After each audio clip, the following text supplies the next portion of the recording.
అందరికీ నమస్కారం. ముందుగా ప్రేక్షకులందరికీ సంక్రాంతి పండుగ శుభాకాంక్షలు. మనం చిన్నప్పటి నుంచి అమ్మా నాన్నలతో కలిసి బోలెడని పండుగలు సెలబ్రేట్ చేసుకుంటూ ఉంటాం కదా.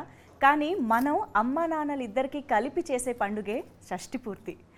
ఆ ట్రెడిషన్కి సంబంధించి అమ్మా నాన్నలకి పిల్లలకి మధ్య ఉన్న ఎమోషన్కి సంబంధించి ఒక బ్యూటిఫుల్ సినిమా షష్ఠి పూర్తి అతి త్వరలో మన ముందుకు రాబోతోంది. లేడీస్ టైలర్ కాంబినేషన్ ఈసారి షష్ఠి పూర్తి చేసుకోవడానికి మన ముందుకు రావడం అనేది ఇంకా స్పెషల్ అని చెప్పాలన్నమాట. కంగారు పడకండి, లేడీస్ టైలర్కి అప్పుడే ఇంకా షష్ఠి పూర్తి అవ్వలేదు, కానీ అందులోని జంట మాత్రం షష్ఠి పూర్తి చేసుకోవడానికి వస్తున్నారు. సో మీకు ఈ పాటికే అర్థమైపోయి ఉంటుంది, మనందరికీ ఇష్టమైన మన నటకిరీటి రాజేంద్ర ప్రసాద్ గారు అండ్ అర్చన మ్యామ్ ఇద్దరికి very special warm welcome and Sankranti శుభాకాంక్షలు ఇద్దరికి. నా ప్రాణానికి ప్రాణమైన తెలుగు ప్రేక్షక దేవుళ్ళందరికీ సంక్రాంతి శుభాకాంక్షలు. సంక్రాంతి అంటేనే మనకు ప్రతి సంవత్సరం మనకు వచ్చే ఫస్ట్ పండగ సంక్రాంతి. సో అందుకని అసలు మా చిన్నప్పటి నుంచి మనం సంక్రాంతి అనగానే ఇదే ఫీలింగ్, అంతే. అదే ఎనర్జీతో మనం ఇక్కడ రూపేష్ చౌదరి గారు, the producer and hero of this film, మీకు కూడా సంక్రాంతి శుభాకాంక్షలు. And Akanksha, happy Sankranti. Happy Sankranti to you two. And ఇంత మంచి వార్మ్ ఎమోషనల్ మూవీని మన ముందుకు తీసుకొస్తున్న డైరెక్టర్ పవన్ ప్రభా గారు కూడా ఇక్కడే ఉన్నారు. హ్యాపీ సంక్రాంతి అండి. సార్, ఫస్ట్ ఆఫ్ ఆల్ మిమ్మల్ని మళ్ళీ ఇంకొక అంటే మీరు చేసే సినిమాలలో అప్పుడప్పుడు ఒక్కొక్కటి వస్తూ ఉంటుంది సార్, క్లాసిక్గా ఫర్ ఎవర్గా నిలిచిపోయే సినిమాల్లో ఆ కేటగిరీలోకి వచ్చేస్తూ ఉంటాయి. అలాంటి వాటిలోనే ఆ నలుగురు లాంటి సినిమాలు చెప్పుకోవచ్చు. ఇక్కడ I think the quiet contrast emotion వచ్చేసి షష్ఠి పూర్తిగా వస్తుందని చెప్పాలి. పవన్ మా రూపేష్ డ్యూయల్ రోల్ కదా నువ్వు ఇప్పుడు, ప్రొడ్యూసరు అండ్ హీరో. సార్ మామూలుడు కదండి బాబాయ్, ఆర్బి చౌదరి గారు కదా, అందుకని రూపేష్ చౌదరి. సో చాలా అతనికి ఎంత టేస్ట్ ఉందనేది మీరు సినిమా చూస్తే తెలుస్తుంది. నిర్మాతగా అంత కుర్రాడైనా కూడా ఒక టేస్ట్తో సినిమా తీయాలి అంటే ఒక వాల్యూస్తో అలా వీళ్ళిద్దరూ కలిపి తీసిన సినిమా షష్ఠి పూర్తి. మరి ఈ షష్ఠి పూర్తి మన జీవితాల్లో, మరి ముఖ్యంగా మన ఫ్యామిలీస్లో ఉన్నటువంటి ట్రెడిషన్స్లో మనకున్న సాంప్రదాయాల్లో ఈ షష్ఠి పూర్తి సాంప్రదాయాన్ని ఏ యాంగిల్లో మేము తీసుకున్నాం, ఏ యాంగిల్లో చేసాం, మీరు తప్పకుండా చూడాలి. షష్ఠి పూర్తి మీద ఒక సినిమా తీయాలి అంటే షష్ఠి పూర్తి సినిమాలో ఒక భాగం ఉంటుంది, కానీ టైటిల్ కూడా మీరు షష్ఠి పూర్తి అనే పెట్టారు. సో అసలు అది ఎలా వచ్చిందంటే, ఏకంగా షష్ఠి పూర్తి అనే టైటిల్ తోటి దీని మీదే సినిమా చెయ్యాలి అమ్మా నాన్నల మీద, ఈ థాట్ అసలు ఎక్కడి నుంచి వచ్చింది స్టార్టింగ్? ఈ మధ్య చాలా చోట్ల చూస్తున్నామండి, కొన్ని వీడియోస్లో కానీ లేదంటే మిమ్స్లో కానీ, అమ్మ మనం ఇక్కడే కూర్చొని నేను ఇప్పుడే వెళ్ళొస్తానని బస్ స్టాండ్లో నాటిలో వదిలేసి వెళ్ళిపోతున్నారు. That turns me on. అలాంటివి ఎప్పుడు చూసినా నాకు చాలా ఎమోషనల్గా ఫీల్ అవుతానండి. అండ్ మోర్ ఓవర్ ఏంటంటే, మనం బతికుండగా మన తల్లిదండ్రులు అనాశరణలకు వెళ్ళడం అన్నది దౌర్భాగ్యం. ఇప్పుడు అవి ఎక్కువైపోయినాయి ఓల్డేజ్ హోమ్స్ సార్. సో దానివల్ల నాకు ఏమనిపించిందంటే, ఎంత మనసులో మనకి గొడవలు ఉన్నా, ఎంత అమ్మా నాన్నలు కొట్టుకున్నప్పటికీ వాళ్ళు ఇంకొకసారి పెళ్లి చేసుకున్నారనుకోండి, మేబీ కలవచ్చేమో. మళ్ళీ అన్నీ కలుసుకోవటం మెయిన్ ఉద్దేశం, పెళ్ళి అనేది పీక్స్ దాంట్లో. సో ఆ కథని చెప్పడానికి అంటే ఇంకేలాంటి టైటిల్ పెట్టినా సరే దానికి న్యాయం చేసిన అవ్వను నేను. సో అందుకని సెపరేట్గా దానికి వేరే టైటిల్స్ ఏం ఆలోచించకుండా ఏ ముఖ్యమైన ఉద్దేశంతో మేము చేయాలి, ఏ ముఖ్యమైన ఉద్దేశంతో మేము జనాలకి ఏదైతే చెప్పాలనుకున్నామో, సో దట్ మెయిన్ టైటిల్ షష్ఠి పూర్తి. కానీ నేను యాక్చువల్లీ రూపేష్ గారు అండ్ పవన్ గారు ఇద్దరికి కలిపి ఒక క్వశ్చన్ అడగాలనుకుంటున్నా. అంటే ఇప్పుడు యంగ్స్టర్స్గా ఒక డెబ్యూ స్టేజ్లో ఉన్న మీరు, యూజువల్గా ఇండస్ట్రీలోకి రావాలంటే ఎవరన్నా కొంచెం మంచిగా ఒక ఫార్మాట్ ఫిల్మ్, ఒక లవ్ స్టోరీ ఇలాగ ఏదో చేసుకుందాం, అందులోనూ మీరు యాక్ట్ చేస్తూ మీరే ప్రొడ్యూస్ చేసుకోగలిగే పొజిషన్లో ఉండి కూడా ఇలాంటి ఒక ట్రెడిషన్స్ వాల్యూస్ ఉన్న సినిమా, ఒక ఫ్యామిలీ ఎంటర్టైనర్ అండ్ మెయిన్గా మాకు వాళ్ళిద్దరూ కనిపించేలాగా ఎలా ఇలా ఆలోచించగలిగారు అనేది ప్లెజెంట్లీ సర్ప్రైజింగ్గా అనిపిస్తుంది మాకు. లవ్ స్టోరీ చేసిన ఎండ్ ఆఫ్ ది డే మ్యారేజ్కి వెళ్ళాల్సిందే కదా. నేనేం అడుగుతున్నానో మీకు అర్థమైంది. సో ఎంత లవ్ స్టోరీ చేసినా ఎండ్ ఆఫ్ ది డే మ్యారేజ్కి వెళ్ళాలి. ఈ సినిమాలో మ్యారేజ్కి వెళ్ళాలి, షష్ఠి పూర్తికి వెళ్ళాలి. అది ఇంకా అద్భుతం. ఇప్పుడు సార్ ఇందాక చెప్పినట్టు రాజేంద్ర ప్రసాద్ గారు చెప్పారు, అది ఇంకా అద్భుతం. అవును. సో రాజేంద్ర ప్రసాద్ గారు, అర్చన మేడం కూడా ఈ సినిమాలో లవ్ స్టోరీతో స్టార్ట్ అయింది వాళ్ళ జర్నీ. వాళ్ళు పెళ్లి చేసుకున్నారు, మళ్ళీ షష్ఠి పూర్తి జరిగింది. అవును. ఏ మా సీక్రెట్లకు నువ్వు చెప్పేకు. We are ladies tailor. పంతులమ్మ. నా వరకు నేను Rajendra Prasad sir is like for me నాకు ఆయన ఇన్స్పిరేషన్ అండి ఎప్పుడు కూడా.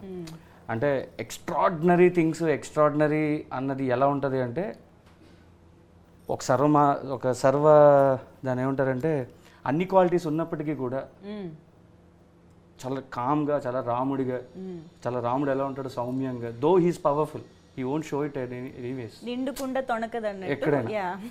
అలాగేంటంటే అండ్ రాజేంద్ర ప్రసాద్ సార్ వాళ్ళ అబ్బాయిగా ఈయన పెట్టాలి, లేదంటే అసలు రాజేంద్ర ప్రసాద్ సార్ని తీసుకోవాలి సినిమాగా ఎందుకు అనుకున్నాం అంటే ఈయన మీద ఏం చెప్పినా జనాలకి ఫట్ మన వెళ్తుంది. అవును. ఒక రూపాయి నువ్వు ఏం చేస్తావు అంటే ఇద్దరు మనుషులను విడదీస్తాను అని చెప్తారు ఆయన. ఆ డైలాగ్ పండాలి అంటే అది చెప్పే వ్యక్తి అంత పొటెన్షియాలిటీ ఉండాలి ఆయనకి. సో నేను షష్ఠిపూర్తి లాంటి వాల్యుబుల్ ఫిల్మ్ చెప్పడానికి I want diamonds. So I got my Janaki and RP sir and Archana ma'am. Wow. Ladies tailor cinema ఎంత క్లాసిక్కో, ఎన్ని వందల రోజులు థియేటర్స్లో అప్పుడు ఆడిందో, ఎన్ని వేల నిమిషాలు ఇప్పుడు మేము స్క్రీన్ మీద అంటే టీవీలో కానీ ఇప్పుడు ఫోన్లో కానీ చూసుకుంటున్నామో లెక్కే లేదు. అలాంటి ఒక కాంబినేషన్ అంటే 1986లో చేసినటువంటి సినిమా. అసలు మేమైతే ఎక్స్పెక్ట్ చేయలేదు మళ్ళీ మీ ఇద్దరిని ఇలాగా ఒక స్క్రీన్లో చూస్తాము అని చెప్పి. మీరు అసలు ఎప్పుడైనా ఊహించారా? అసలు ఈ కాంబినేషన్ అనగానే మీ ఇద్దరు రియాక్షన్స్ ఏంటి మాకు తెలుసుకోవాలని. నిజంగా నేనైతే షాక్ అయ్యా. ఈ పని చేసిన పవనే. అంటే అసలు మెయిన్గా మీకు ఎక్సైటింగ్ కారణం ఏంటంటే మా వాళ్ళకి ఆ ఎక్సైటింగ్ కారణం ఏంటంటే లేడీస్ టైలర్ సినిమా తర్వాత మనం ఎప్పుడూ కలవలేదు అసలు. మీరు ఆశ్చర్యపోతారు చెప్తే. ఇన్ని సంవత్సరాల నుంచి అంటే తను ట్రాక్ ఒక డిఫరెంట్ ట్రాక్లో వెళ్ళింది. దాసి, ఇలా నిరీక్షణ, ఇలాంటి స్పెషలైజ్డ్ క్యారెక్టరైజేషన్స్ మీరు తెలిసిన నేషనల్ అవార్డ్స్ అవన్నీ తీసుకుంటాను. మేము ఇద్దరం సెపరేట్ ట్రాక్లో వెళ్ళిపోయాం. దాంతో ఇది యాదృచ్ఛికం, ఇది గమ్మత్తు. అది నాకెంత ఆశ్చర్యం వేసిందో. పవన్ వచ్చి ఏమండి మీకు మీ పక్కన హీరోయిన్ ఎవరో తెలుసా అని అంటే, నా పక్కన హీరోయినా? ఏదో ఆలోచనలు ఉంటాయి కదండి, ఎవడ ఆలోచన వాడిది. మనం ఎక్స్క్యూజ్ మీ, హేమమాలిని ఊరుకో, ఎందుకు నన్ను అనవసరంగా నువ్వు అదే మరి హేమమాలిని మరి అక్కయ్య గారు అయిపోద్దాం వద్దులే. అందుకని అని కాదు నా ఉద్దేశం. మేము ఆ నలుగురు అప్పుడు కూడా ఇదే డిస్కషన్ వచ్చేది, ఎవరైతే బాగుంటుంది. ఎవరైనా నాతో హీరోయిన్గా యాక్ట్ చేసిన వారే కావాలి. ఈ టైపు మేము కలుసుకునేటప్పటికే ఇతను ఆ వర్క్ చేసాడు ఆల్రెడీ. చేస్తే సార్ మీకు సర్ప్రైజ్ అన్నాడు. ఏంటి సర్ప్రైజ్ అన్న? మీకు సర్ప్రైజ్ అన్నాడు. నాకు సర్ప్రైజ్ అన్న? నాకేం సర్ప్రైజ్ అన్న అంటే, మీరు యాక్ట్ చేసిన హీరోయిన్లో మీతో మీకు సంథింగ్ స్పెషల్ తీసుకొస్తాం. స్పెషల్ ఎవరది అన్న అంటే, లేడీస్ టైలర్ అన్నాడు. వైవిజయ కాదండి, కాదు సార్. ఎవరు? దీప కాదండి, అర్చన అన్నాడు. దెన్ ఐ వాస్ నిజంగానే ఆశ్చర్యం వేసింది నాకు. పవన్ ఫోటో చూపించాడు, ఇప్పుడు లేటెస్ట్ ఫోటో అంటే వెరీ గుడ్. నాలాగే ఆవిడ కూడా మెయింటైన్ చేస్తుంది. అంత సీరియస్నెస్ ఉన్న ఆర్టిస్టే, కమిటెడ్ ఆర్టిస్టు, ఏదైనా అనుకుంటే చేస్తుంది అనుకుని.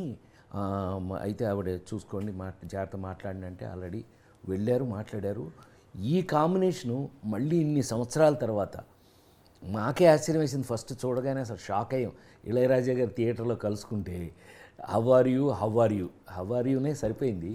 కానీ ఆ భగవంతుడి అదృష్టం ఏంటో తెలియదు కానీ మా ఇద్దరిని ఇంకా మీ ముందు ఫ్రెష్గానే ఉంచాడు దేవుడు. Of course sir. మ్యామ్, మీకు రాజేంద్ర ప్రసాద్ గారు చేస్తున్నారని తెలిసి ఒప్పుకున్నారా? ఎలా జరిగింది? రాజేంద్ర ప్రసాద్ గారు ఉన్నారంటే మాత్రమే ఒప్పుకున్నారా? ఈ సినిమాకి ఇళయరాజా గారు ఉన్నారు అని అంటే మాత్రమే ఒప్పుకున్నాను. ఎందుకంటే మా ఇద్దరికి ఆయన ఒక పెద్ద పిల్లరు. అవును. సో వేరే లేడీస్ టైలర్ లాంటి ఒక సినిమాని మా ఇద్దరికి ఇచ్చినటువంటి వంశీ గారిని మళ్ళీ గుర్తు చెయ్యాలి అని అనుకోవడం ఒక డైరెక్టర్ యొక్క మంచి సెన్సిటివిటీ అని నేను అనుకుంటున్నాను. నేను రవికిషోర్ గారు ప్రొడ్యూసర్. అది వాళ్ళు పాకెట్ మనీ పెట్టి తీసిన సినిమా లేడీస్ టైలర్. సో ఈ కాంబినేషన్ చాలా ఎక్స్క్లూజివ్గా వీళ్ళు డిజైన్ చేస్తున్నారు. తోటా తరణి గారు, మన ఇళయరాజా గారు, రాజేంద్ర ప్రసాద్ గారు, అర్చన, ఇలా అర్చన నేను బెటర్ ఫీల్ అయింది ఈ సినిమాలో, నీతో ఎప్పుడు చెప్పలేదు నేను. మనకి తగినటువంటి క్యారెక్టర్స్, తగినటువంటి కథ, మన ఇద్దరమే ఎందుకు ఉండాలి అనే దాని మీద వచ్చిన ఆ కథ యొక్క కంటెంట్ ఏదైతే ఉందో అమ్మాయి, రేపు మీరు సినిమా చూస్తే మీరు కూడా అలాగే అంటారు, అమ్మ కరెక్ట్ అండి, మీ ఇద్దరి మీద ఎక్కడి నుంచి ఎక్కడికి తీసుకున్నారండి అనేది. అదృష్టవశాత్తు మా ఇద్దరి మీద ఇప్పటికీ మళ్ళీ పని పెట్టాడు ఈ పవన్, మేలకుండా ఉండకుండా. నానా చావులండి, ఎట్టబడితే అట్ట ఉండడానికి లేదు మేము. మరి సైకిల్ మీద ఫోటో చూశారు కదా, సైకిల్ మేము ఇద్దరం, ఈవిడ లంగా, ఈవిడ లంగా, నేను బెల్ బాటం ప్యాంటు, ఏడు బెల్ బాటం, ఏడు అప్పట్లో బెల్ బాటాలు వేసి నిజంగానే ఒక మీకు అరే ఆ రోజు అరే అప్పుడు అలా ఉన్నారా అనిపించే అంత గమ్మత్తుగా స్క్రిప్టు వచ్చింది, అట్లాగే మాకు అవకాశం కూడా వచ్చింది అందులో. మా జానకి నాకు కూడా పేరు మర్చిపోయేలా చేస్తున్నారు మీ డైరెక్టర్ గారు. నేను కూడా ఆకాంక్ష వదిలేస్తున్నాను. I feel myself that my name is Janaki only after working in this film. Even when we also talk over the message, I tell him Ram Garu and he says Janaki Garu. So I think I'm used to it. ఎలా ఉండబోతుంది వాళ్ళిద్దరి మధ్యలో, అసలు మీరు ఎలా కనిపించబోతున్నారు అనేది మా doubt. For that you have to see the film. They will eat up the screen and everything. I'm sure, but you know, I feel that without them Shashti Purti could not be Shashti Purti, right? They are the, you know, we could say the heart and soul of the film. So we cannot take away that thing from them, and of course without them it's not possible. Okay. గమ్మత్ ఏంటంటే వీళ్ళ love story కూడా ఒక కొత్త రకంగా ఉంటుంది, not a regular love story. గమ్మత్ చాలా చాలా డిఫరెంట్ లవ్ స్టోరీ వాళ్ళది. Okay. And you'll get to see different emotions, like it's friendship, love, family, everything you'll get in this film. It's a package. Pawan గారు మామూలుగా అమ్మా నాన్నలకి పిల్లలకి మధ్య ఎమోషన్స్ కానీ గొడవలు లేదా కలుసుకోవడాలు ఇలాంటి వాటి మీద చాలా కథలు మనం చిన్నప్పటి నుంచి చూస్తూనే ఉన్నాం. ఎన్టీ రామారావు గారు చేసిన కాలం నుంచి కూడా మనం బోల్డ్ అని ఫ్యామిలీ ఎమోషన్స్ బేస్డ్గా చూస్తూనే ఉన్నాం. ఇప్పుడు మీరు ఏం కొత్త ఎమోషన్ చెప్పాలనుకుంటున్నారంటే ఈ జనరేషన్కి ఉపయోగపడేలాగా ఏమన్నా చెప్పాలనుకుంటున్నారా? What do you want to tell us? జనరల్గా ఏంటంటేనండి, స్క్రిప్ట్ రాసేటప్పుడు ఎప్పుడైనా సరే ఒక ఎమోషన్ కనెక్ట్ అవ్వడం కోసమని దాని మోతాదు ఎక్కువ రాస్తారు. మేబీ ఒక తల్లి సెంటిమెంట్ కావచ్చు, లేదంటే ఒక తండ్రి సెంటిమెంట్ కావచ్చు, లేదంటే ఒక కొడుకు సెంటిమెంట్ కావచ్చు. బట్ ఇందులో మేము కొంచెం వెరైటీగా నేను ఏం ట్రై చేశానంటే, తల్లి తండ్రి అన్నది రెండు కళ్ళు అన్నది మనం ఎలా అయితే చెప్తామో, అది సినిమా చెప్పేటప్పుడు కూడా వాళ్ళిద్దరు మోతాది అలాగే ఉండాలి. ఓకే. సో అందుకని దీన్ని షష్టి పూర్తి అని పెట్టాను. లేదంటే తల్లి పేరు, లేదంటే దివాకరం గారు కొడుకనో, లేదంటే భువనేశ్వర్ గారు కొడుకనో పెట్టేవాడిని డెఫినెట్గా. అండర్ కరెంట్ ప్లేలో మీకు జరిగే కథ ఏదైతే ఉందో అది డెఫినెట్లీ మీకు తప్పకుండా నచ్చుతుందండి. మీరు ఏదైతే ఇప్పుడు మీరు నా నుంచి కోరుకున్నారో, ఏదైతే అడిగారో మీరు, అది డెఫినెట్లీ మీకు అది చూస్తే అర్థమవుతుందండి. అంటే మామూలుగా ఇప్పుడు ఒక సినిమా అంటే ఇలాంటి మేజర్ క్యారెక్టర్స్, మేజర్ ఎమోషన్స్ని కనెక్ట్ చేయడానికి, బిల్డ్ చేయడానికి చాలా టైం పడుతూ ఉంటుంది. ఈ ఇద్దరి పెయిర్ అండ్ ఆర్టిస్ట్ల వల్ల అసలు దానికి మీరు పెద్దగా కష్టపడాల్సిన అవసరం కూడా లేదనిపిస్తుంది. అంటే ఎక్కడ ఆపారో అక్కడ నుంచి మొదలెట్టడం అంటూ ఉంటారు కదా, ఆ టైప్లో మీ ఇద్దరిని మేము ఆల్రెడీ ఓన్ చేసేసుకుంటాం సినిమా బిగినింగ్ నుంచి అన్న ఫీలింగ్లో ఉన్నాం మేము. మీరు సెట్స్ పైకి వెళ్ళిన తర్వాత మన లేడీస్ టైలర్ జ్ఞాపకాలు ఎన్ని బయటకు వచ్చాయి, ఎన్ని మీరు ఒకరికొకరు నెమరు వేసుకున్నారు? టు బి వెరీ ఫ్రాంక్ అమ్మా, I'm very sorry to say, ఇది చెప్తే మీరు నమ్ముతారో నమ్మరో నాకు తెలియదు, కానీ లేడీస్ టైలర్ గురించి ఆలోచించే టైం లేదు ఈ కథలో. మా ఇద్దరికి ఉన్న రెస్పాన్సిబిలిటీ ఎలాంటిది అని అంటే మీరు సినిమా చూస్తే తెలుస్తుంది. మేము లేడీస్ టైలర్ గురించి ఆలోచించే అవకాశమే లేదు. ఇది ఎక్కేస్తుంది, ఇది దాని మీద ఇది ఓవర్లాప్ అయిపోతుంది. ఆ క్యారెక్టర్ కంటే ఈ క్యారెక్టర్ ఇది ఒక టైప్లో ఉంది. ముఖ్యంగా గెటప్స్ 26, 36, 46, 56, 60. మాకు అదేమంటే వచ్చి మాకు పొద్దున్నే ఏంటయ్యా మేకప్ వేసుకోవాలి అని అంటే కనుక 26 అని అంటే అవును 26 బెల్ బాటమ్ ప్యాంటు, ఇంకా లంగావోణి అంటే వేసుకొని పని రావడం చేయటం అనేది అసలు నాకు నాకు జీవితంలో మామూలుగా మా 48 ఏళ్ల నుంచి మీ ముందు పనిచేస్తాను నేను. Holiday, I'm going to holiday in European countries, అలాంటి నా జీవితంలో ఇంతవరకు లేదండి. 48 సంవత్సరాలుగా భగవంతుడి దయ వల్ల ఇంకా పని చేస్తూనే ఉన్నాను నేను. నాకున్న పెద్ద హాలిడే ఏంటంటే పని చేయటమే. సో అందుకని పొద్దున్నే వచ్చి వీళ్ళు ఫుల్ పని అండి. అందుకని ఈ సినిమాలో బాగానే గిట్టుబాటు అయింది మాకు. అది అసలు ప్రతి గెటప్ను 26కి ట్రాన్స్ఫర్మేషన్ ఉంది. అసలు ఆ ట్రాన్స్ఫర్మేషన్ని నేను కొంచెం కూడా షష్ఠి పూర్తిగా ఉంది. షష్ఠి పూర్తి అయిపోయిన వెంటనే 36 అయిన వెంటనే 46 అయిన వెంటనే మళ్ళీ 16, 26 ఇలా వెళ్తూనే ఉంది. అసలు గ్యాప్ లేదు. ఆలోచించుకుంటూనే పూర్తి ఇన్వాల్వ్ అయ్యే యాక్టర్, ఎనీ యాక్టర్ మా జాబ్ అదే కదా. ఎందుకు ఊరికనే తింటున్నామా అందుకు కాదు కదా. మన జాబ్కు తగినట్టు వర్క్, కరెక్ట్గా ఫుల్ లెంగ్త్ వర్క్ ఉండేటట్టుగా క్యారెక్టర్స్. తద్వారా అందుకని డెలిబరేట్గా చెప్పగలను నేను. ఎక్కడైనా మనం లేడీస్ టైలర్లో నువ్వు బెత్త పుచ్చుకున్నప్పుడు అదంతా లేదు, అంత అవకాశమే లేదు అసలు. హౌ ఆర్ యూ భావన, ఇంకా చూసిన వాళ్ళు వీళ్ళిద్దరు అని చెప్పి మాట మీద అదేమంటే ఇతను ఒక సైకిల్ ఇచ్చేవాడు నాకు, చచ్చినట్టు సైకిల్ దొక్కాలి మాకు. మరి చూడగానే ఆ రీల్ అలా వెళ్ళిపోతుంది కదా అది. మ్యామ్ లేడీస్ టైలర్ టైంలో కూడా ఇంతే అల్లరి, ఎనర్జీ, నాటినెస్ అన్నీ ఉండేవా మ్యామ్? ఎప్పుడూ ఇంతే. యాక్చువల్లీ ఇంకా ఎక్కువ ఉండే. నేను అనుకున్నా చాలా తగ్గింది అంటుందేమో అనుకున్నాను నేను. ఎప్పుడు అంతే. అంటే అందరం కూడా, ఈవెన్ తను కూడా చాలా జోకీగా, చాలా సరదాగా మాతో. అసలు నేను వంశీ ఉన్నా ఉంటేనే మామూలు గోల ఉండదు. అలాంటిది వీళ్ళందరూ జాయిన్ అయ్యేవాళ్ళు. మామూలుగా కాదండి అసలు. విజయ్ గారు కానీ ఎవరైనా సరే అత్త అని అంటే ప్రసాద్ ఇలా మామూలు గోల చేయలేదు. అయ్యో ఆ రోజులో గోల్డెన్ డేస్.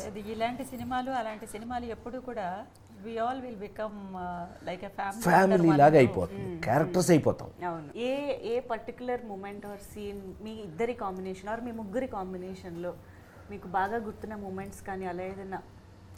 మా ముగ్గురు కాంబినేషన్లో ఒక ఎమోషనల్, చాలా strong emotional, deep emotional scene ఉంటుందండి. అది మీరు థియేటర్లో చూస్తే కిక్ ఉంటుంది, అది చెప్పలేము డీటెయిల్గా. బట్ ఇట్స్ వెరీ, అది అసలు మాటల్లో చెప్పలేము. ఎందుకంటే ముందు అమ్మగారు ఉన్నారు, కనుక ఆయన ఉన్నారు. ఇప్పుడు వీళ్ళిద్దరూ మధ్య నేనున్నాను. ఇటు బ్యాలెన్స్ చేయాలి.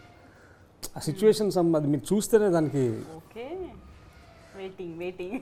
ఇతనికి మూడ్స్ చెప్పక్కర్లేదు, ఎందుకంటే మేమిద్దరం కొట్టుకున్న విధానం చూస్తే ఇతనికి ఆటోమేటిక్ మూడ్ వచ్చేది. కొట్టే రియాక్షన్ ఆటోమేటిక్గా వచ్చేది. అండ్ ఆకాంక్ష, ఐ థింక్ ఇలాంటి సీజన్డ్ యాక్టర్స్తో వర్క్ చేస్తున్నప్పుడు చాలా నేర్చుకోవడానికి దొరుకుతూ ఉంటుంది. Their approach towards the character కానీ, మూడ్లోకి వెళ్ళిపోయే విధానం కానీ మనం చాలా అబ్జర్వ్ చేయొచ్చు కదా. What did you learn on set? It's my second time working with Rajendra Prasad sir, and I think we did. I had worked in like our show.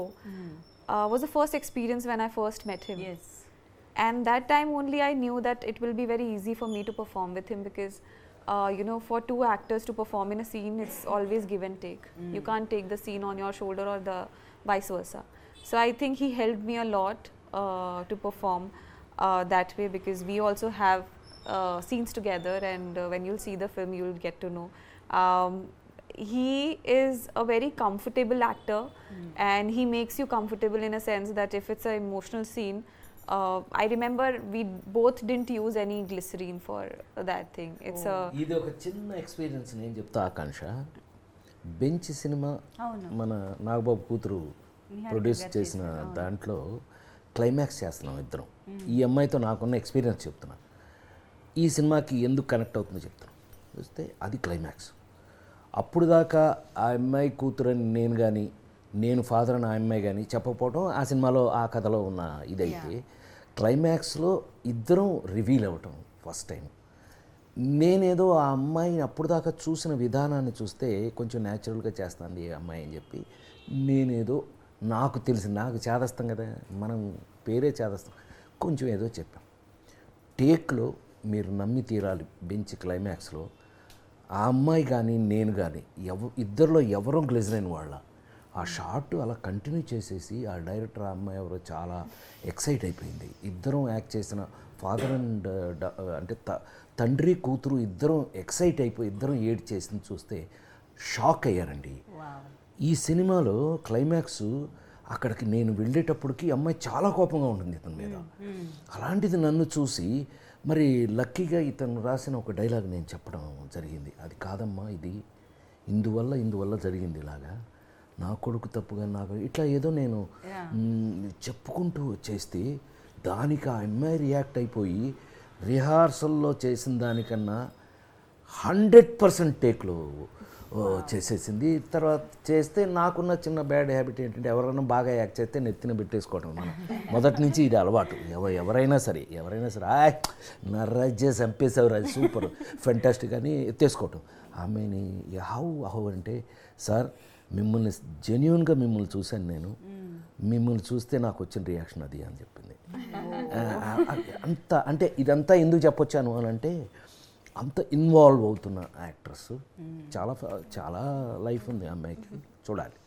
You have so much of life. All the best for you. So cinema గురించి, experience గురించి చాలా మాట్లాడుకున్నాం. ఈ సినిమాకి సంబంధించిన music గురించి మనం ఇప్పుడు మాట్లాడుకోవాలి. మాస్ట్రో ఇళయరాజా గారు మ్యూజిక్ చేయడం అంటే మామూలుగా ఆయన మన సినిమాకి చేస్తే బాగుంటుంది అని ఎవరికైనా అనిపిస్తుంది, అంతే కదా. కానీ ఆలోచించేటప్పుడే చాలా మంది ఆగిపోతూ ఉంటారు. అయ్యో మంది ఒప్పుకుంటారో లేదో, ఎందుకంటే ఆయన చాలా సెలెక్టివ్గా ఉంటూ ఉంటారు, చేస్తారో లేదో అని, అసలు అపాయింట్మెంట్ దొరుకుతుందో లేదో అని చాలా కారణాలతో ఆగిపోతూ ఉంటారు. సో అసలు ఏంటి మీకు ఇళయరాజా గారినే అప్రోచ్ అవ్వాలని ఎలా అనిపించింది, and how was it meeting him and getting the tunes? అంటే కొన్ని ఫిలిమ్స్కి ఒక రకమైన సౌండ్ ఉంటుందండి బేసిక్గా. సో ఇలాంటి సినిమాలకు ఉండే సౌండ్ వేరేలా ఉండాలని అనుకున్నాను నేను.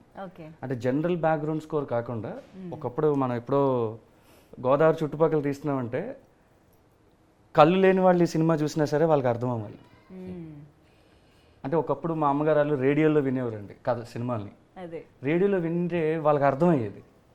ఎలా అంటే with all the effects, with all the dialogue. ఏంటి ఎర్రచీర కట్టుకుని వచ్చో అన్నది కూడా డైలాగ్ ఉంటుంది, కనిపించదు కాబట్టి వాళ్ళకి అర్థం అవుతుంది. సో అలాగా it is a musical narration and actually the story is a musical narration. అంటే మీకు కట్ చేస్తే సాంగ్ రాదు, you have to go with a flow. పాట ఆపేసి మధ్యలో సీన్ చెప్పి తర్వాత మళ్ళీ పాట కంటిన్యూ చేస్తాం. బికాజ్ అదొక డ్రైవ్లో వెళ్ళాలి అన్నది ఆ డ్రైవ్లో వెళ్ళకపోతే ఎమోషన్ మిస్ అవుతుంది. సో అలాగ మ్యూజిక్ని హోల్డ్లో పెట్టుకుని చెప్పడానికి కొంచెం పెద్ద దిగ్గజాలు ఉంటే బాగుంటుందేమో అనిపించింది నాకు.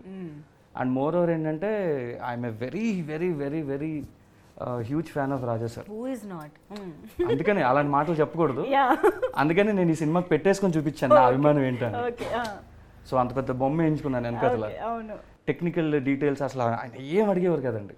నిజంగా ఏంటంటే మీకు ఫ్రీడమ్ అన్నది బతకడం కన్నా ఫ్రీడమ్గా పని చేయడానికి ఎక్కువ ఫ్రీడమ్ కావాలి. మనం బతకడం ఎలాగైనా ఫ్రీడమ్ అనుకుని బతికేస్తాం మనం. We have a right to speak. కానీ నీకు సినిమా తీయడానికి ఫ్రీడమ్ కావాలి, డబ్బుతో పాటు ఫ్రీడమ్ కూడా కావాలి. రిస్ట్రిక్షన్స్ ఉంటే చేయలేవు. సో ఎప్పుడైతే నేను సార్ ఇలా ఇళయరాజా సార్ అనుకుంటున్నామండి అంటే నాకన్నా ఎక్కువ ఆయన వెనక్కి లాగారండి. నిజంగా సార్ నేను ఎప్పుడైతే ఆయనకి చెప్పానో, ఏ పవన్ ఏదో కొత్త డైరెక్టర్, ప్రతి ఒక్కడికి మీరు చెప్పినట్టుగానే ఫ్యాన్ బాయ్ మూమెంట్ ఉంటుంది. ఇళయరాజా మనకి ఎందుకు చేస్తారు రూపేష్, అది కాదు కదా అని. బట్ ఎంతమంది ఆయన అడిగినా సరే అదంతా కూడా మేము ఓకే చేసిందా చెప్పారు నాకు. అప్పుడు చెప్తే నేను మళ్ళీ ఎక్కడ లోగా అవుతానో, ఎక్కడ రైటింగ్ ఏమైనా తేడా వస్తుందో ఏంటో అని. అప్పుడు అసలు ఏం మాట్లాడలేదండి. వెళ్దాం సార్ చెన్నై అన్నారు. So we got a contact. So finally నేను ఆయన మేమిద్దరం వెళ్ళామండి. ఫస్ట్ 5 minutes జస్ట్ ఒక 5 నిమిషాలు టైం ఇస్తే చాలా అని వెళ్ళాము. 5 minutes అయితే ఇస్తాము, ఏంది విషయం అని చెప్పన్నారండి. వెళ్ళాము 5 minutes వెళ్ళి కూర్చుంటే ఏంది చెప్పండి అని చెప్పగానే డైరెక్టర్ గారు టైటిల్ షష్టి పూర్తి సార్ అంటే, అవునా, ఆయన పనులను పక్కన పెట్టేసి గంటన్నర నరేషన్ తీసుకున్నారు సార్. నువ్వు పని చేయన్నారు. ఏంటి సార్ అంటే సాంగ్ సిచ్యువేషన్స్ తీసేసి కథ చెప్పినాక అన్నారు. అంటే వచ్చిందే మ్యూజిక్ డైరెక్షన్ కదా, ఈయన సాంగ్ సిచ్యువేషన్స్తో ఇంప్రెస్ చేద్దామంటే అతను చెక్ చేస్తాడు, మామూలుగా చేయడు. అంటే ఇతనికంటే ముందు తెలుసు కదా నాకు ఇళయరాజా. అందుకని ఇళయరాజా గారి గురించి కరెక్ట్గా చెప్పాలంటే ఏంటంటే ఆయన సెలెక్ట్ చేసుకోడు, ఆయన చేసినవి అన్నీ సెలెక్ట్ అయినాయి. To be very frank. అంత స్పెషలైజ్ చేసేస్తాడు ఆయన. ఇందాక మెయిన్ మ్యాటర్ చెప్పడం మర్చిపోయాడుతున్నాను.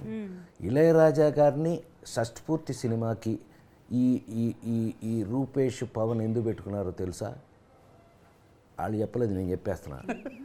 సాంగ్స్ కోసం కాదండి, బ్యాక్గ్రౌండ్ కోసం. ఎందుకంటే ఈ కథకి కావలసిన మూడు ఇవ్వవలసింది మ్యూజిక్. అది అతను చెప్పదలుచుకుని కూడా అదే. ఈ కథకి పాటల కన్నా రీరికార్డింగ్ ఇంకా చాలా ఇంపార్టెంట్. సో నాకు తెలిసి ప్రపంచంలోనే one of the best re-recording చేయాలి అంటే ఇళయరాజా గారు. అన్ని 100 సినిమాలు చేసి కూడా అదొక జ్ఞాని, మ్యూజికల్ జ్ఞాని అతను. సో అతను కలవటం ఈ షష్ఠి పూర్తికి ప్లస్ ప్లస్ ప్లస్. ప్రతి ఒక సిచ్యువేషన్కి అంటే ఇప్పుడు పెళ్ళంటే మనకి కొన్ని పాటలు గుర్తొస్తాయి, శ్రీమంతానికి కొన్ని పాటలు అంటే శ్రీరస్తు శుభమస్తు పెళ్లి పుస్తకం మాట పడుతున్నావు. Number one song sir, number 1 doubt లేదు. సో శ్రీమంతం అంటే ఒక పాట ఉంటుంది, అలాగా ఒక్కొక్క అకేషన్కి అఫ్ కోర్స్ ఆ నలుగురికి చావుకి కూడా ఒక పాట ఉంది. అలాగా షష్ఠి పూర్తికి నాకు తెలిసి ఇప్పటిదాకా ఎక్కడ ఒక పాట విన్నట్టుగా చూసినట్టుగా గుర్తులేదు. సో వస్తే ఇందులోనే ఫస్ట్ టైం. సో అది ఉందా, ఎవరు రాశారు, ఎలా జరిగింది, ఇలాంటి నాకు డీటెయిల్స్ అన్ని కావాలి. ఎప్పుడైతే సిచ్యువేషన్స్ లేకుండా మీరు కథ చెప్పండి అన్నారు, ఎప్పుడైతే మేము సాంగ్ తీయాల్సిన అవసరం వచ్చిందో, సో సరే అయితే ఇప్పుడు నేను ఇంక సిచ్యువేషన్ తప్పదు, నేను దొరికాను అనుకుని వెళ్ళాను. నేను వెళ్తూ 6 పాటలకి కొన్ని సిచ్యువేషన్స్ నాకు క్లారిటీ ఉన్నాయి కాబట్టి నేను దాన్ని డిజైన్ చేసేసాను. ఇది ఇలా వీళ్ళు చేస్తే బాగుంటుంది, బికాస్ ఒక లేని సందర్భాన్ని, అంటే అది సందర్భం అనేది ఒకటి ఉంటుంది, దానికి ఇంత పెద్ద భావం ఉంటుంది, ఇంత పెద్ద మీనింగ్ ఉంటుంది అని కొంతమంది రచయితలు రాస్తారండి. నాకు అలాగా ఒక చనిపోయిన దాని మీద కూడా ఫైనల్లీ ఒక సాంగ్ ఉంటే ఇంత జర్నీ ఉంటుందా మనిషికి అన్నది it touched me very long back అండి. సో అలాగే షష్ఠపూర్తి అన్నది ఇప్పటిదాకా ఎవరు ఎప్పుడు చెప్పలేదు. ఆబ్వియస్లీ సార్ మీద పెళ్లి పాటలు ఉన్నాయి, అన్ని లేదంటే ఏమీ లేదు. సో ఇది ఒక్కటే ఎందుకు వదిలేయటం, సో సార్ ఖాతాలు వేద్దాం అని మేము డిసైడ్ అయ్యి ఏం చేసామంటే సిపి సార్కి చెప్పాను సిచ్యువేషన్. అది ఓసారి మీట్ అంతా అయిపోయిన తర్వాత చైతన్య ప్రసాద్ గారు అంటే నేను ఆయన పిలిచి సిపి సార్ అని అలవాటు అయిపోయింది. But okay, Chaitanya Prasad sir పిలిచి చెప్పిన వెంటనే ఓకే దాందే ఉంది అని ఆయన, మరి వీళ్ళు కొత్తోళ్ళు ఏమనుకున్నాడో ఏంటో తెలియలేదు, చేద్దాంలే దాందే ఉంది అని వెళ్ళిపోయారు. తర్వాత రాజా సార్ దగ్గర నుంచి మాకు అపాయింట్మెంట్ వచ్చింది, ఈ వీక్లో మనం రికార్డింగ్ పెట్టుకుందాం అన్నారు. ఇంకా సార్ చైతన్య సార్కి ఫోన్ చేసాం, సార్ మీరు రావాలండి, సిచ్యువేషన్ రెడీ, ఆయన ఇస్తే ఆన్ స్పాటే రాయాలి, ఏమో తెలియదు అంటే మనం అన్నీ విన్నవే కదండి అని అయితే దానిలో పర్లేదు ఇచ్చేద్దామండి అన్నారు. అక్కడికి వెళ్ళిన తర్వాత మాకు తెలిసిన విషయం ఏంటంటే even he's a very bigger fan than us. ఎందు గురించి అంటే ఒక్కసారైనా రాజా సార్కి రాయాలి అన్న రైటర్ ఎలా ఫీల్ అవుతారో, సింగర్స్ ఎలా ఫీల్ అవుతారో, నాలాంటి డైరెక్టర్స్ ఎలా ఫీల్ అవుతారో, ఆయన లాంటి యాక్టర్స్ ఎలా, బికాజ్ నేను నడుచుకొస్తుంటే బ్యాక్గ్రౌండ్ స్కోర్ ఆయనదే ఉంటుంది. సో ఆయన ఎంత ఎక్సైట్మెంట్ ఫీల్ అవుతారో ఆయన అంతే ఎక్సైట్మెంట్ ఫీల్ అయ్యి అసలు హీ వాజ్ లైక్ క్లౌడ్9 అండి. ఆ రోజు మేము ఆయన ఆనందం చూసాం. ఆ నెక్స్ట్ రోజు ట్యూన్ అంతా ఇచ్చారు, ఒకటే ట్యూన్ ఒకటే టేక్ సార్, ఇంకొకటి అని అనేలోపు వద్దు సార్ ఇదే ఫిక్స్ సార్లా అని చెప్పిన ఎక్స్పీరియన్స్ థింగ్ మా రోజు ఘట్టం వచ్చింది. ఏంటంటే పొద్దున్నే 7:30 కాల్ వచ్చింది సార్. నేను చైతన్య ప్రసాద్ గారు మా హీరో గారు ముగ్గురం రెడీ అయ్యి నీట్గా పాట విందాము అంటే పాట కంపోజింగ్కి మనల్ని పిలుస్తారని తెలియదు సార్. అంటే మేము జనరల్గా ఇంటర్వ్యూలో రాఘవేంద్రరావు గారు సార్ విని మేము అనుకున్నది ఏంటంటే ఆయన పాట ఇస్తాడు, అది పట్టుకొని నువ్వు రావాలి, దాన్ని ఎలా షూట్ చేసుకోవాలో షూట్ చేసుకో, అది అద్భుతం. అది నచ్చకపోతే మనకి మ్యూజిక్ సెన్స్ లేదనుకుంటారు. ఇదో టెన్షన్ నాకు. సరే పాట అంతా అయిపోయింది, చైతన్య ప్రసాద్ గారు అద్భుతంగా రాశారు, fantastic, the song was amazing. ప్రతి ఒక్కళ్ళు అంటే వయసు అయిపోయిన వాళ్ళందరూ కూడా ఈ డైలాగ్ కూడా రాజేంద్ర ప్రసాద్ గారు చెప్పారు, నేను సాంగ్ షూట్ చేస్తుంటే మళ్ళీ పెళ్లి చేసుకోవాలంటారు అన్నాడు. Because we have shorted this song for 4 days అండి. ఆ సాంగ్ మేము 4 days షూట్ చేసాం. ఫస్ట్ టైం మేము సాంగ్ షూట్ చేసాం. Okay. So and Chaitanya Prasad గారు షష్ఠి పూర్తి సాంగ్ అయితే రాశారు. ఎస్, సార్ దగ్గరికి వెళ్ళి ఈ సాంగ్ సిపి గారే కదండి, ఆల్రెడీ చైతన్య ప్రసాద్ గారు వచ్చారు కదా, ఆయనే కదా. ఆయన కాదు సార్, కీరవాణి గారు అనుకుంటున్నానండి అన్నాను. ఆయన అన్నారు అవునండి చాలా బాగుంటుంది, బ్యూటిఫుల్, వెళ్దామని. జస్ట్ ఆయన ఆస్కర్ తీసుకుని వచ్చారు. Is in Chennai, is in some for other film. Okay. Sibi sir phone చేసిన వెంటనే ఆయన ఒక 5 minutesలోనో 1 minuteలోనో ఇమీడియట్ కాల్ బ్యాక్ చేసి, అసలు మాకు అది ఏం మాట్లాడారో కూడా మాకు తెలియదు. తర్వాత చెప్పారు సిపి గారు, మేము ఊరికే చెప్పాము అంతే. ఈయన ఇలా బయటికి వెళ్ళి వచ్చిన వెంటనే కీరవాణి గారు మధ్యాహ్నం నుంచి రమ్మన్నారండి అన్నారు అంతే. ఇంకా మా ఆనందానికి అంతు లేదు పంతు లేదు. మధ్యాహ్నం చైతన్య ప్రసాద్ గారిని తీసుకెళ్ళి ఆయన చమత్కారంగా మాట్లాడతారు. చైతన్య ప్రసాద్ గారు శైలి కొంచెం డిఫరెంట్గా ఉంటుంది. మేమందరం వెళ్ళి సార్ నమస్తే సార్, ఆయన అక్కడికి వెళ్ళి అది ఆయన మాటల్లోనే మీరు విందురు కానీ, ఓకే సార్ మిమ్మల్ని ఒకరు కలవడానికి వచ్చారండి అని. అని నాకు తెలిసి అంత ముందే చెప్పుంటారు. మేమిద్దరం చేతులు కట్టుకుని శిష్యుల్లాగా ఆయన దగ్గరికి వెళ్ళి చేతులు కట్టుకున్నాం. ఈయన నా వైపు చూస్తాడు, నేను ఆయన వైపు చూస్తాను. ఏంటంటే ఎలా మొదలు పెట్టాలో తెలియదు. ఇప్పుడు ఆయన దగ్గరికి మ్యూజిక్ డైరెక్షన్ చేసుకోవడానికి వెళ్ళామంటే ఒక అర్థం ఉంది. అవును అవును, అది ఆబ్వియస్ థింగ్. ఆయన అందుకే అనుకుంటా. అవును.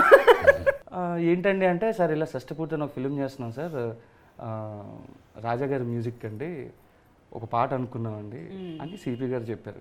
అదేంటి పాట ఏంటి అన్న అంటే ఇలా ఇలా అని సార్ మేము రిక్వెస్ట్ చేసాం ఆయన. బట్ ట్యూన్ ఇలాగ విని వెంటనే ఆయనకి ఇలా మేము ట్యూన్ జస్ట్ పంపించమన్నారండి. మేము పంపించి తిరిగి కార్ ఎక్కి రాజా సార్ స్టూడియోకి వచ్చే లోపు సిపి గారికి ఫోన్ చేసి చైతన్య ప్రసాద్ గారికి ఆల్రెడీ ఒక 4 lines నేను రాశాను, చెప్పండి అని చెప్పారు. ఈయన మాకు చూపించారు. ఇంకా అసలు వేరే టాపిక్ లేదు, అది ఫైనల్ అది.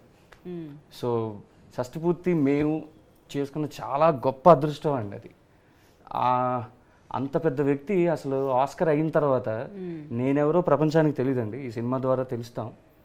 అలాగే మా హీరో గారు, మేము న్యూ వాళ్ళం మేము డెబ్యూటెంట్స్ అన్న విషయం తెలుసుండి, జనరల్గా ఒక వ్యక్తి నార్మల్ మాట కొత్త సినిమా అంటే కొత్త సినిమారా అంటారు. బట్ అంత టెక్నికల్ ఫిల్మ్స్ని ఆయన హ్యాండిల్ చేసిన వ్యక్తి మేము వెళ్ళి చెప్పిన వెంటనే ఒప్పుకోవడం అన్నది, చైతన్య ప్రసాద్ గారు మాకు గురించి చెప్పడం అన్నది ఒక అద్భుతమైన విషయం అయితే, దాన్ని ఆయన ప్రోత్సహించడం, చైతన్య ప్రసాద్ గారిని నమ్మడం అన్నది వాళ్ళిద్దరి మధ్య ఉన్న బాండింగ్ మాకు అర్థమైంది. ఓహో వీళ్ళిద్దరి మధ్య ఇంత బాండింగ్ ఉందా అనిపించింది నాకు. But that is an amazing experience అండి. అలాగే ఈ సినిమాకి వర్క్ చేసిన ఇంకొక లెజెండ్ మన తోటతరణి గారు, పద్మశ్రీ తోటతరణి గారు. పద్మశ్రీ తోటతరణి ఆర్ట్ డైరెక్టర్లో మన ఇండస్ట్రీలో పద్మశ్రీ అతను. అవును అవును. సో ఆయన ఈ ప్రాజెక్ట్లోకి రావడం, ఆయన కాంట్రిబ్యూషన్ అంటే ఆయన ఈస్థెటిక్ అనేది ఈ సినిమాకి ఎలాగా యాడ్ అయ్యింది. అదేనండి ఇందాక ఇది మ్యూజికల్ జర్నీ ఎలా అయితే ఉంటుంది అని చెప్పాను, అంతేలాగా విజువల్ కూడా మ్యాచ్ అయ్యేలా ఉండాలి. అవును. సో ఇందులో ముఖ్యంగా చెప్పాలంటే మై డిఓపి రామ్ గారు, he has a fantastic clean visual towards what I narrated to him. Okay. So దానికి అంత అందమైన విజువల్కి we need such a beautiful artwork. ఆ ఆర్ట్ వర్క్లో కథ చెప్పాలి, ఆర్ట్ వర్క్ న్యాచురల్గా ఉండాలి, అది ఎప్పుడుదో చెప్పాలి. నేను టైం వేయను, కిందన 1970 నేను వేయను, అక్కడ ఉన్న వస్తువుని బట్టి, వీళ్ళు వేసుకునే బట్టల్ని బట్టి టోటల్ బ్యాక్గ్రౌండ్ మొత్తం చెప్పాలి. సో సరే ట్రై చేద్దాం. అది కూడా సేమ్ రాజా గారిలాగే వెళ్తున్నట్టుగానే మేము పిల్లి నడకలు వేసుకుంటూ వెళ్ళాం ఆయన దగ్గరికి కూడా. బికాజ్ ఆయన శివాజీ, పొనియన్ సెల్వం, నాయకుడు. అండ్ మేమేంటంటే రాజా గారిది తోటా గారిది కాంబినేషన్ ఉంటుందండి, నాయకుడు, ఘర్షణ, రోజా ఇలాంటివి. సో మావేంటంటే సరే మనం న్యాచురల్లో తీస్తున్నాం సినిమా, 70-80% అంతా బయటే తీస్తున్నాం, దాన్ని కొంచెం ఎన్హాన్స్ చేసేలాగా నేచర్ని మ్యాచ్ చేసే ఆర్ట్ డైరెక్టర్ కావాలనుకుని చూసుకున్నాను అండి. So then we went to Padmashri Thota Tharani గారు. As same like Raja sir is have a very big heart. మేము వెళ్ళిన వెంటనే మాకు నో చెప్పలేదండి. And being such a huge legend, మాకు సార్ చిన్న సెట్ ఉందంటే he uses to come from Chennai. Chennai నుంచి వచ్చి ఆయన గోదావరి ఒడ్డుల మీద నుంచుని బోటులో ప్రయాణాలు చేసి ఈ బోట్కి ఈ కలర్ అయ్యి, ఈ బోట్కి ఈ కలర్ అయ్యి, ఈ బోట్కి ఈ కలర్ అయ్యి అని అంత ఎండలో ఆయన చూసి సెట్ చేసి మాకు it is like A cake walk, నాకు కేక్ వాక్లో చేసి పెట్టారండి ఆయన. ఇన్ ద సేమ్ వే ఆయన ఎంత ఫెంటాస్టిక్ సెట్స్ వేసారో దాన్ని అంతే అమేజింగ్గా మా లెన్స్ బిహైండ్ రామ్ గారు is captured it very well. And బేసిక్గా చాలామంది డిఓపీస్ ఉంటారండి, చాలా బాగా చూపిస్తారు, మంచి మంచి ఫ్రేమ్లు పెడతారు. కానీ Ram is very good in narrating the story. Okay. Very few DOPs మాత్రమే కథను నెరేట్ చేస్తారు. అంటే బ్యూటీని పక్కన బ్యూటీని అన్నది కాకుండా ఒక కథను ఎలా చెప్పాలి అన్నది మనం చెప్తున్నప్పుడు the way he handles the camera, the way he elevate the scenes and all, it is amazing అండి. And at the same time అంత పర్ఫెక్ట్గా నేను తీసిన దాన్ని ఏ ఎక్స్ప్రెషన్ చూపిస్తే బాగుంటుంది అంతే కట్టు మా కార్తిక్ అన్న, కార్తిక్ శ్రీనివాస్ గారు. And he's one of the amazing brains. నాకున్న వాటిలో అదొక పెద్ద సెట్స్, ఒక 5 ఎలిమెంట్స్లో లాగా నా చుట్టూ అన్ని ది బెస్ట్ ఎలిమెంట్స్ పెట్టుకున్నాను నేను. I forgot to say Rahman గారు. So yes, he is an another pillar for the film. ఒక 2-3 సరదాగా వెళ్ళాలి సార్, ఈ పాట హ్యూజ్గా హెవీగా ఏమొద్దు, అలా ఒక సరదాగా అందరూ పాడుకునేలా ఉండాలి కానీ కొత్తగా ఉండాలి. అంటే దెన్ రెహమాన్ గారు గుర్తొస్తారు నాకు. ఆయన పవన్ కళ్యాణ్ గారికి రాసిన వయ్యారాల జాబిల్లి కానీ all will be very natural, very soothing. And ఈ సినిమాకి ఆయన ఇంకో 2 పాటలు రాశారండి, చైతన్ ప్రసాద్ గారితో పాటు ఆయన ప్లస్ మా లెజెండ్ కిరవాణి గారు. సో వీళ్ళు ముగ్గురు కలిపి సాహిత్యం లెవెల్స్ని ఇలా బూమ్ చేశారు ఒకసారి. సో వెరీ సూన్ మీరు ప్రతి పాట వింటారండి definitely. So you will love it. కానీ it's very nice to have you in Tollywood అండి. అంటే ఇది ఒక మంచి సక్సెస్తో మీరు ఇంకా చాలా సినిమాలు చేయాలని కోరుకుంటున్నాం. బికాజ్ ఆర్బి చౌదరి గారు లాంటి లెజెండరీ ప్రొడ్యూసర్ ఫ్యామిలీ నుంచి వస్తూ ఆయన నుంచి డెఫినెట్గా చాలా నేర్చుకుని ఉండుంటారు, అబ్జర్వ్ చేసి కూడా. సో అలాంటి మంచి ప్రొడక్షన్ వాల్యూస్ ఇవ్వగలిగే producers are very much needed. కాబట్టి hearty congratulations and all the very best. 100 films తీసే ఆయన నిర్మాత అండి, నాట్ ఏ జోక్. 100 సినిమాలు తీయటం అంటే ఆలోచించడానికే టెన్షన్ వస్తుంది. సో అలాంటిది మొత్తం మీదండి నేను రాజేంద్ర ప్రసాద్గా ఒక సీనియర్ యాక్టర్, అంటే సీనియర్ అంటే ఎక్కువ కాలం నుంచి పనిచేస్తున్నాననే ఉద్దేశం. నా ఉద్దేశం ఏంటంటేనండి, షష్టిపూర్తి లాంటి సినిమాలు ఎంత బాగా ఆడితే అన్ని మంచి సినిమాలు వస్తాయని నా పర్సనల్ అభిప్రాయం. సో వాల్యూస్ పెరుగుతాయి, సినిమాలు తీసే యాంగిల్ పెరుగుతుంది. అట్ ద సేమ్ టైం మంచి సినిమాలు తయారు చేయడానికి అందరికీ కూడా, అందరూ మంచి సినిమాలు తీసిన వాళ్ళే, మామూలుగా కాదు కదా. ఇప్పుడు కె రాఘవేంద్రరావు కమర్షియల్ డైరెక్టర్ అని అంటారు, అంటే టాపిక్ కాకపోయినా మా అన్నయ్య కాబట్టి నా ఇష్టం నేను చెప్పచ్చు. ఆయన తీసిన జ్యోతి అనే ఒక సినిమా అండి, జయసుధ గారును మురళీమోహన్ గారు వాళ్ళు యాక్ట్ చేసింది. నాకు ఎంత ఇష్టమో చెప్పలేను. కె విశ్వనాథ్ గారు అన్ని సినిమాలు చేశారు. సప్తపది అంటే నాకు ప్రాణం అండి. సో అట్లా వాళ్ళకి వాళ్ళ ఇప్పుడు బాపు గారు ఉన్నాడు, ముత్యాల ముగ్గు, ఇట్లా వాళ్ళ స్పెషల్స్ వాళ్ళకు ఉన్నాయి.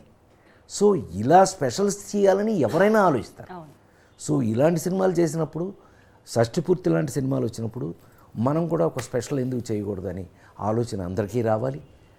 దానికి కారణం మాత్రం ఈ సినిమా సక్సెస్.